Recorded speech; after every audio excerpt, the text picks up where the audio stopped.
I got a phone call from a man who seemed very distressed. And he said, Rabbi, I need you to come and see me.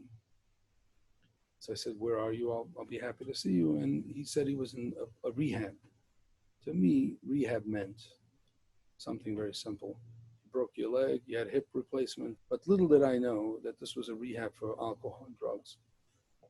And I went out there to see this man, and very quickly did I realize this was something different than I expected. I remember we spoke for a couple of hours, and that short time, even if I never had gone back there, my life changed.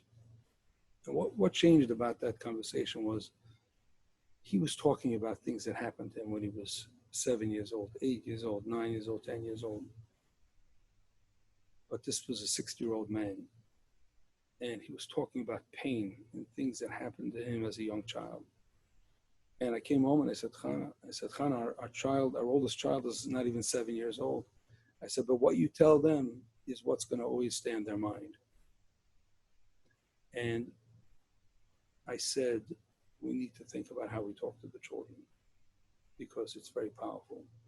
And then I got a phone call from this guy and he said, can you come? And this was all, of course, Caron. Ended up going to Caron. But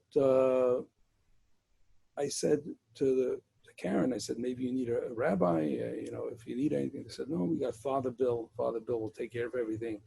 And a week later, I get a phone call and they say, Rabbi, we need you immediately. I said, what's the story? They said, there's a man who would not eat any food. He's not eating anything, but he needs to talk to you first. And of course, I knew what he wanted kosher.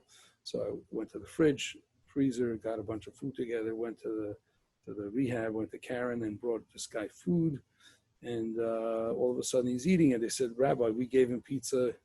You gave him pizza. He ate your pizza, not ours. And I explained to them what kosher is. I mean, of course, 20 years later, we have a kosher little kitchen there. And obviously they know what kosher is today. It was a Jewish holiday coming up, Purim. The patients really, this one patient, this Orthodox man who would only eat kosher, asked if he can come to the synagogue. And so they called me, they said, can he come? And he came, and when he walks out of the car or the van, there were like 5 others following him. And I was like, who are these? And they said, we're also Jewish, we would like to participate. And they ended up staying here and being inspired. And when they got back, the next day I got a phone call, Rabbi, did you serve them alcohol? And I obviously didn't. And they were very concerned because these people were happy. And why were they happy? Because they had the chance to get their spirituality. And this changed their lives. Immediately, Caron realized that our relationship would be very important. And then we started this Friday night dinner. And again, the patients came back too happy. And they said, I hope you're not serving alcohol, and so on and so forth. And for 20 years, we have been serving that community in our community.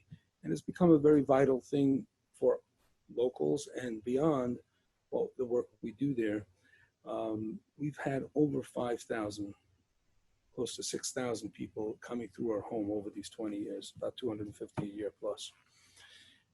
And it's become a very important part of the community. When I say community, the Jewish community in New York, Baltimore, Lakewood, California. People come from Israel here because of our relationship with Caron. So Reading has become a destination for some people, to help the broader community, which is quite amazing.